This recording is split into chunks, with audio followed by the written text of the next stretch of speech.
Blending is such a huge part of the haircut. We want to get the top and the clipper side to blend seamlessly. So if you're a little bit nervous about the blend, and especially about the clipper and the comb, like how to do it, I would suggest starting using your scissors and your comb first. So right here, you're going to take a little vertical sections and you're going to keep your fingers straight up and down.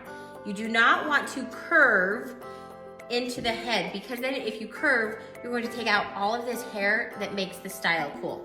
So you're just going to take vertical sections all the way around here.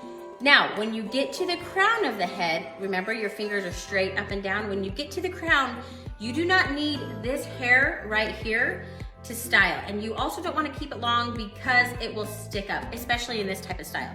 So when you're coming around here, see how the angle of my fingers now rounds to the head? You take off all of this hair and it blends right into that top piece right here.